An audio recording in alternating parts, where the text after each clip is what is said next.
Hello my dear friends, today we discuss about the nature of light and its properties, means phenomena which followed by the light. हम लोग nature की बात करने वाले हैं। Nature में अगर हम बात करें, देखिए इनिशियली बहुत पहले जब न्यूटन का समय था तो न्यूटन एक ऐसे साइंटिस्ट थे, लगभग हर फील्ड में उन्होंने कुछ ना कुछ किया है। ग्रेविटी हो, लाइट हो, इलेक्ट्रिसिटी हो, मैग्नेटिज्म हो, सब जगह उनका कुछ ना कुछ हल्का फुल्का योगदान, यहां तक हीट तक में भी। न्यूटन्स फार्मूला एक है हीट के लिए भी, कूलिंग बोलते हैं उसको, Newton's law of cooling, further पढ़ाएंगे आपको। तो न्यूटन ने सब जगह थोड़ा बहुत अपना अटेम्प्ट किए, जो कुछ सीख पाए, सिखा पाए, कर पाए, ठीक है। तो न्यूटन के अकॉर्डिंग उन्होंने ऑब्जर्वेशंस कुछ किए। उन्होंने कहा लाइट है पार्टिकल नेचर। कैसा? पार्टिकल को उन्होंने कार्पस्कुलर बोला था। क्या बोला था? कार्पस्कुलर। मतलब न्यूटन के अकॉर्डिंग जो लाइट प्रोपागेट हो रही है, ये जो प्रोपागेशन है वो पार्टिकल होकर के निकलते हैं। जैसे कैंडल जलाइए तो कैंडल से बहुत छोटे छोटे पार्टिकल्स निकलेंगे। इसी पर प्लांक ने एक हाइपोथेसिस दी, उसको क्वांटम थ्योरी कहते हैं। प्लांक क्वांटम थ्योरी, प्लांक एक साइंटिस्ट का नाम है। उन्होंने भी कहा था कि जो लाइट निकलती वो छोटे छोटे एनर्जी पैकेट्स के फॉर्म में निकलती। उन पैकेट्स को क्वांटा या फोटॉन कहते हैं। क्या कहते हैं? फोटॉन। देखिए फोटॉन वर्ड अगर हम बोले तो पता कैसे बनता है? फोटो से। कैसे बनता है? और फोटो सिनोनिम है किसका? लाइट का। और फोटो के जो बंडल हो गए, यानी लाइट के जो बंडल हो गए, उनको क्या नाम दिया गया? फोटॉन। बात समझ गए? ये फोटॉन वर्ड दिया था प्लांक ने। किसने? हाँ, तो क्वांटा या फोटॉन कहते हैं लाइट के पैकेट्स को, छोटे छोटे। Planck, scientist name PLANCK, Planck, ये साइंटिस्ट का नाम है। इन्होंने क्वांटम कॉन्सेप्ट दिया है, उस पर लाइट को डिस्कस किया है। तो पार्टिकल नेचर का डिस्कशन हुआ, यानी शुरुआत में लाइट को क्या कंसीडर किया गया? पार्टिकल। क्या कंसीडर किया गया? पार्टिकल, यानी पैकेट्स निकलते हैं एनर्जी के। पहली बात। अब पार्टिकल है, और जिस समय न्यूटन का टाइम था उस समय वेव का मतलब होता था मीडियम में ट्रेवल करने वाली चीज। उस समय तक ये नहीं पता था कि कोई वेव ऐसी भी होगी जो विदाउट मीडियम प्रोपागेट करेगी। तो इनकी बात आसानी से लोगों ने समझ ली। ध्यान देना मेरी बात को। तो शुरुआत हमारी जो लाइट की हुई वो किस किस फॉर्म से सोच करके हुई? Particle nature. कैसी? तो ये देखो हमारे पास लाइट का जो पहला नेचर आया, फर्स्ट नेचर आया, वो क्या आया? Particle nature. इसको देने वाले कौन थे? न्यूटन बाबा। कौन थे? न्यूटन बाबा थे। अब पुराने जमाने के तो बाबा कहोगे उनको, है ना। तो न्यूटन बाबा ने क्या बोला था? पार्टिकल नेचर है। बाद में सक्सेसिव ऑर्डर में, बहुत बाद में, 200 साल बाद करीब, कुछ और साइंटिस्ट हुए, जैसे हर्ट्ज, मैक्सवेल, नाम सुने हो शायद किसी के, हर्ट्ज, मैक्सवेल, इन सब लोगों ने, मिलिकन्स, इन लोगों ने जो लाइट को कहा वेव में। किस फॉर्म में? कुछ दूसरे साइंटिस्ट का मानना था कि इसका नेचर कैसा होता है? Wave nature. अब भाई साहब झगड़ा शुरू हो गया। अब आप ही बताओ, एक पार्टिकल कह रहे हैं और एक वेव कह रहे हैं, झगड़ा नहीं हो जाएगा? अलग अलग बात बता रहे हो। अब ये हुआ प्रूफ करो, प्रूफ करो। तो देखिए सुनिए, जो भी किसी जिस फाउंडेशन पे आपका पूरा कॉन्सेप्ट डेवलप हो, वो फाउंडेशन ही गलत हो जाए सपोज करिए, तो आपकी करी कराई मेहनत बेकार हो जाएगी कि नहीं? बताओ। तो जिन साइंटिस्ट लोगों ने पार्टिकल नेचर के अकॉर्डिंग कोई थ्योरी डेवलप की, यानी लाइट को पार्टिकल मान करके, वो नाराज हो गए। उन्होंने कहा वेव हम मानेंगे ही नहीं, क्योंकि अगर वेव मान लेंगे तो नेचर पार्टिकल हट जाएगा, तो उनकी पूरी थीसिस, रिसर्च सब बेकार नहीं हो जाएगी? बताओ। अच्छा, उन्होंने कहा भाई पार्टिकल नेचर को उन्होंने सपोर्ट किया। उसके सपोर्ट में कुछ फिनोमिना है।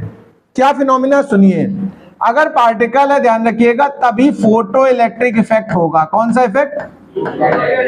Photo electric effect. ये तुम लोग शायद नहीं जानते होगे, मैं थोड़ा बता देता हूं। इसमें दो टर्म है ना, फोटो इलेक्ट्रिक, यानी जब प्रकाश गिरता है, लाइट गिरती है किसी मेटल के सरफेस पे, तो उससे इलेक्ट्रॉन एमिट होने लगते हैं, जिसकी वजह से करंट प्रोड्यूस होती है। क्या प्रोड्यूस होती है? Electric current. यानी फोटो गिरने से करंट का पैदा होना क्या हुआ? Photo electric effect. हाँ, इसी कॉन्सेप्ट पर बेस्ड है। आप सुनो, फोटो इलेक्ट्रिक इफेक्ट में अगर आपको सही लग रहा है तो आपको नेचर पार्टिकल मानना पड़ेगा। तो लोगों ने एक और इफेक्ट है कॉम्पटन इफेक्ट, ये फर्दर आप डिस्कस में पढ़ेंगे। कॉम्पटन इफेक्ट, ये सब लाइट के पार्टिकल नेचर को सपोर्ट करते हैं, ध्यान रखिएगा। तो भाई ठीक है, अब जिन लोगों ने इसको कंसीडर किया था उन्होंने इनसे कहा कि वेव नेचर से समझा दो फोटो इलेक्ट्रिक इफेक्ट हमको, अगर वेव का नेचर है। तो ध्यान रखना, फोटो इलेक्ट्रिक इफेक्ट और कॉम्पटन इफेक्ट का एक्सप्लेनेशन वेव नेचर से पॉसिबल नहीं है। तो वेव नेचर वालों ने कहा कि ठीक है चलो तुम्हारी बात मान ली हमने, तो तुम मुझे इंटरफेरेंस समझा दो। क्या समझा दो? इंटरफेरेंस, पोलराइजेशन, ये भी लाइट की प्रॉपर्टीज हैं, मैं प्रॉपर्टीज भी साथ में बता रहा हूं। डिफ्रैक्शन, ये कुछ प्रॉपर्टीज हैं, कुछ फिनोमिना है जो तभी सेटिस्फाइड होंगे जब हम लाइट को वेव कंसीडर करेंगे। क्या कंसीडर करेंगे? ध्यान रखना। तो इन लोगों ने कहा कि भाई इनको एक्सप्लेन कर दो पार्टिकल के अकॉर्डिंग। ध्यान दीजिए इधर आप। तो ना ये लोग प्रूफ कर पाए इन फिनोमिना को अपने अकॉर्डिंग, और ना इनके सपोर्टर्स, वेव सपोर्टर वाले, फोटो इलेक्ट्रिक इफेक्ट समझा पाए। इसी बीच में एक साइंटिस्ट आए थे, उनका भी नाम हम आपको बता देते हैं, क्योंकि साइंटिस्ट लोगों ने काम बहुत किया तो नाम तो उनके याद कर ही लो कम से कम, है ना, उनकी आत्मा को शांति मिलेगी। एक आए थे उन्होंने हाइगेंस, कभी किसी ने शायद नाम सुना हो, नहीं तो जान लीजिए, आगे सुनेंगे, 12th स्टैंडर्ड में हम इस पे बात करेंगे। हाइगेंस वेव नेचर के सपोर्ट करने वाले थे। किसको सपोर्ट करते थे? अब हाइगेंस ने सोचा वेव नेचर अगर लाइट का है तो कुछ प्रूफ देने पड़ेंगे। क्या प्रूफ? उस समय के हिसाब से ये माना जाता था कि अगर वेव है तो उसको प्रोपागेट करने के लिए मीडियम चाहिए।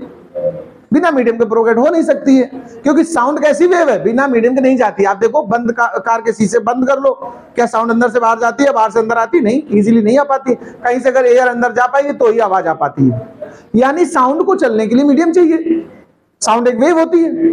तो उस समय तक ये माना जाता था कि अगर वेव होगा तो उससे मीडियम की रिक्वायरमेंट है, बिना मीडियम के प्रोपेगेट नहीं करेगी। और लाइट हर जगह इंटर कर जाती है, आंख के अंदर तक चली जाती है, स्पेस से आ जाती है, देखो सन वगैरह से। तो हाइगेंस ने एक फिनोमिना दिया, हाइपोथेसिस कहते हैं उसको हम लोग, एकदम झूठ, लेकिन उस समय मान लिया गया था। हाइगेंस ने कहा पूरे यूनिवर्स में एक इनविजिबल मीडियम प्रेजेंट है, उसका नाम है ईथर।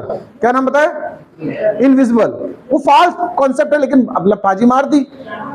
और उनका ईथर में हर वो प्रॉपर्टी प्रेजेंट है जो वेव प्रोपगेशन के लिए, लाइट प्रोपगेशन के लिए जरूरी होती है। और ये ईथर न कलर है, न रंग है, न कुछ है। तो अकॉर्डिंग टू हाइगेंस, जो ईथर है, जो यूनिवर्सली प्रेजेंट है, उसमें हर वो प्रॉपर्टी है जो किसी वेव को प्रोपगेट करने के लिए जरूरी हो। इतना उन्होंने बोल दिया। अब कोई क्वेश्चन ही नहीं क्रिएट कर सकता था कि ये प्रॉपर्टी नहीं, वो नहीं, उनका सब कुछ है। और ऐसा है, ना कलर है, ना स्मेल है, ना उसका वेट है, एग्जिस्टेंस महसूस नहीं की जा सकती इसकी, लेकिन है। और ये आईज तक में चला जाता है, ऐसा मीडियम है, तभी तो लाइट आई के अंदर घुस पाती, रेटिना तक जा पाती है। ऐसा उन्होंने समझा दिया। अब लोगों ने उस समय तो मान लिया। फिर माइकलसन, मोरले, दो साइंटिस्ट थे, उन्होंने एक्सपेरिमेंट करके प्रूफ किया कि ईथर जैसा कुछ प्रेजेंट नहीं है। बाद में कॉन्सेप्ट आया ईएम वेव। कौन सा? ईएम मतलब इलेक्ट्रोमैग्नेटिक वेव्स। वहां ये प्रूव हुआ कि जो ईएम वेव्स हैं उनको मीडियम की जरूरत ही नहीं है, वो विदाउट मीडियम प्रोपगेट करती हैं। बात समझ पा रहे हैं आप? और लाइट एक इलेक्ट्रोमैग्नेटिक वेव है, इसलिए ये बिना मीडियम के प्रोपगेट करती, और ईथर जैसा पूरे ब्रह्मांड में कुछ है ही नहीं। ये झूठ बोल करके वो निकल लिए थे। कौन? हाइगेंस। खैर चलिए, तो अब देखिए हमारे पास लाइट के जो नेचर है वो कौन है? पार्टिकल। अभी भी दो बातें हो गई, पार्टिकल और वेव, दोनों स्ट्रांग हैं। इसके बाद एक साइंटिस्ट है, उनका नाम था डी ब्रॉगली। क्या नाम था? अब डी ब्रॉगली ने क्या बताया, मैं उस पर बात करता हूं।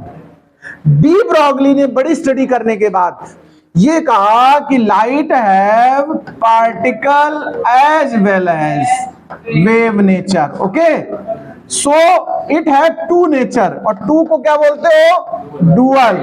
तो पार्टिकल हैव डुअल नेचर, ये वेव भी है, और मतलब पार्टिकल यानी लाइट के पास डबल नेचर है, इसलिए वो भी फिनोमिना शो करती है, और ये भी यानी डबल रोल में है, यही गंगा यही यमुना। ठीक है, तो बात करता हूं मैं प्रॉपर्टीज ऑफ लाइट की भी साथ में। देखिए लाइट के पास बहुत सी प्रॉपर्टीज, उसमें से कुछ मैं दो चार आपको बता देता हूं। जैसे लाइट का जो प्रोपगेशन है वो रेक्टिलिनियर होता है। कैसा होता है? स्ट्रेट लाइन चलती है। तो पहली प्रॉपर्टी है ये रेक्टिलिनियर प्रोपगेशन।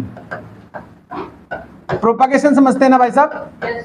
आगे को बढ़ना, ठीक है। तो लाइट जब आगे बढ़ती है तो कैसा बढ़ती है? रेक्टिलिनियर। इसमें कौन कौन से फिनोमिना चलते हैं? देखो, रिफ्लेक्शन होता है लाइट का, क्या होता है? और रिफ्रैक्शन होता है। और क्या होता है लाइट का? देखो, डिफ्रैक्शन होता है। क्या होता है? डिफ्रैक्शन। इसके बाद होता है पोलराइजेशन। ये सब 12th के चैप्टर्स के नाम पढ़ा रहा हूं मैं तुम्हें। 12th में जब लाइट डिस्कस करेंगे, लाइट और वेव, ऑप्टिकल वेव बोलते हैं इनको हम लोग, जो थोड़ा हिस्सा है, तो ये सब चैप्टर्स हैं वहां पर। ऐसे एक होता है फोटो इलेक्ट्रिक इफेक्ट, अभी बताया मैंने, फोटो इलेक्ट्रिक इफेक्ट। ये सब प्रॉपर्टीज है लाइट की। अगर कोई तुमसे लाइट की प्रॉपर्टीज पूछे, it can propagate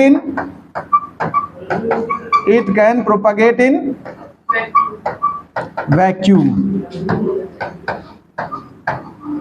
speed of light कितनी होती है भाई साहब वैक्यूम में?